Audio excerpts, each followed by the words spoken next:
ẹ wá gbọ́ o àní ẹ wá gbọ́ ohun táwọn obìnrin ń sọ.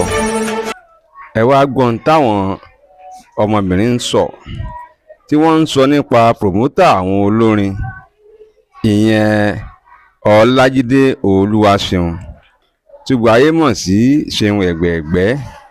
Kí ni wọ́n ń sọ nípa ẹ̀? Kí ni àwọn ọlọ́mọge àsìkò ń sọ nípa Egbeegbe? Ẹ farabalẹ̀ kẹ́ ẹ fetí yín gbéyàwó ọ̀rọ̀. Láìpẹ́ yìí ni tẹlifíṣàn orí ẹ̀rọ ayélujára kan ìyẹn Alóore tẹlifíṣàn pẹ̀lú Ojútólé ṣe ìfọ̀rọ̀wérọ̀ pẹ̀lú promoter àwọn olórin yìí. Lásìkò ìfọ̀rọ̀wérọ̀ ọ̀hún ìyẹn táwọn oníbò ń pè ní live interview, òun làwọn obìnrin àsìkò, àwọn obìnrin ẹlẹ́yinjú ẹgẹ́ tí wọ́n wo ìfọ̀rọ̀wérọ̀ ọ̀hún ti sọ pé Seun Egbeegbe mà ń dán, ọkùnrin yìí ń dán, ó ń dán gbinrin gbinrin gbinrin gbinrin gbinrin bí ọmọ tuntun. Wọ́n ní kò sí ohun tó kù báyìí ju pé àwọn fẹ́ fi ọkùnrin náà ṣe ọkọ.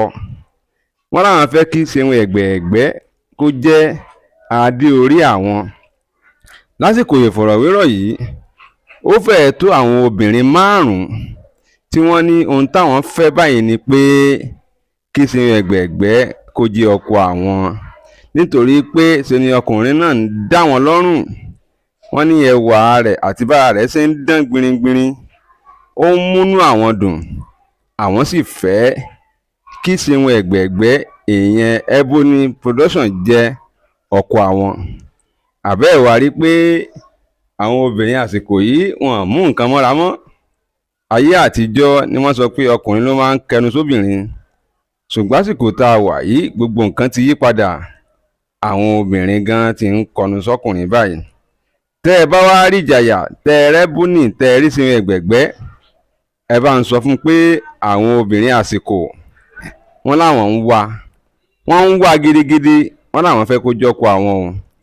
Ire báyìí lójú owó, ire báyìí lójú ọmọ rí. A kò ní bá wọn kábàámọ̀, bẹ́ẹ̀ ni ìbànújẹ́ ò ní wọlé gbogbo wa. Ẹ ṣé bí ẹ ṣe ń fẹ́ tiwa, ẹ ṣé bí ẹ ṣe ń wo gbogbo àwọn fídíò tá a mú wá fún yín, tí ẹ sì ń subscribe sórí YouTube wa.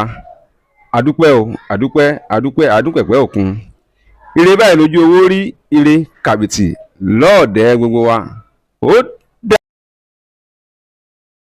Hey, thanks for watching this video. Subscribe on our YouTube channel. Subscription is free. You can call us on 0080